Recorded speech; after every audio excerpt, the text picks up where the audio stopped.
Find insight, guidance, and answers. Tune into Spirit with radio medium Laura Lee. Tuning into your spirit with my special guest, ghost expert Joshua Warren, who's seen on Ghost Adventures, History Channel, Discovery Channel, National Geographic, Sci-Fi, and now the host of Coast to Coast Strange Things podcast and author of best-selling books. Welcome, my old friend Joshua. Well, thank you so much, Laura. It is great to hear your voice as always. And, you know, your show is fantastic. And it is just an honor to be on with you and talking about such a fascinating topic. It is, especially for us. When it comes to ghosts, I'd say you're the man, Josh. There is no one else. And so for our audience member, could you please share with them what is a ghost and is there a difference between ghost and spirit? Absolutely. In fact, I wrote a book called How to Hunt Ghosts, in which I really had to think about that and dissect it. And, you know, generally speaking, a ghost is some aspect of the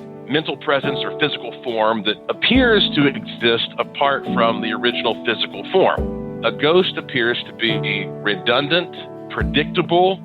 It seems like a recording that's trapped in the environment that replays itself almost on a loop. It's like a giant movie, and this can be replayed at various times based upon environmental conditions or anniversaries. You know, sometimes certain people can see these things and others cannot, but it's something that's not interactive. So that's what a lot of people really are seeing when they talk about seeing a ghost, a glimpse of the past. They may look the same if you just casually glance at one, but it's how they behave that distinguishes one from another. Right. I didn't realize how scientific your process was until we worked together on Discovery Channel. You were my first ghost hunter I had really encountered because, you know, we're both kind of in the same field. But why was it important to you to get the information out to people about ghosts, you personally?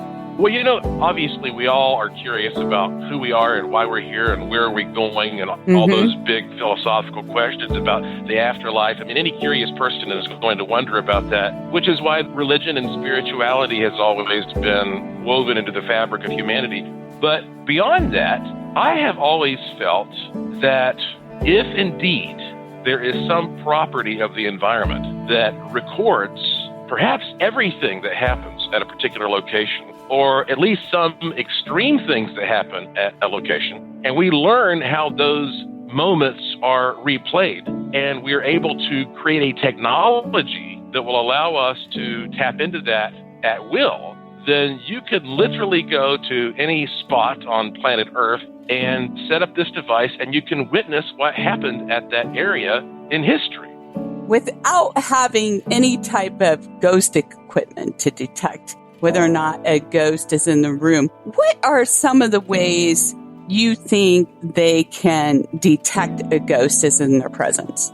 Well, in my laboratory, I have been able to reproduce many of the things that people describe upon having a ghostly encounter using artificial electrostatic charges. Now, what I'm talking about is just this kind of static electricity like you build up on your socks when you drag them across the carpet and you touch a doorknob. And this is prevalent everywhere, and people who encounter ghosts traditionally talk about the same kinds of things. They see these kind of luminous forms. Their hair stands up on end. They feel a cold spot. They have the sensation of some kind of touch.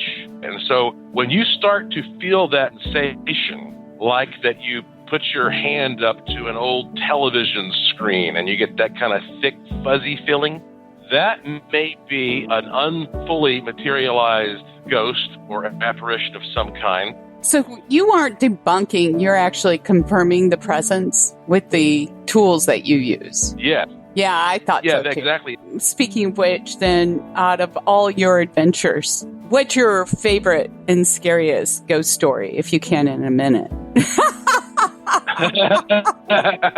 Okay, well, I tell you what, I've got plenty of them.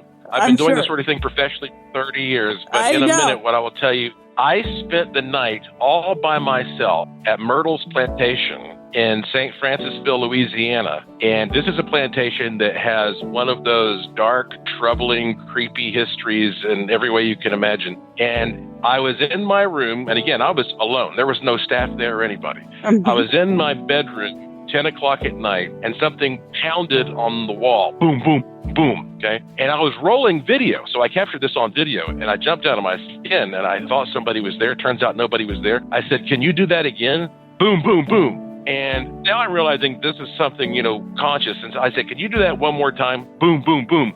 I'm telling you, I would be lying if I told you I didn't have a fight or flight instinct that kicked in that made me want to just get out of there, because that went on off and on for 4 hours that night, Laura. 4 hours. I believe and I documented it all. I believe you. Joshua, it's always a pleasure talking to you. We could go 4 hours. I know, At we some could. point we will. We will. And where can people find you? Well, the best place to start is joshuapwarren.com. Right. There is no period after the P. And also, your podcast's out there right now, too. Coast to Coast Strange Things. It was a pleasure. And anyone who's listening into the show right now, if you'd like to call in for answers, insight, guidance, sign up at Radio Medium, Laura Lee. And we all thank you for sharing the show.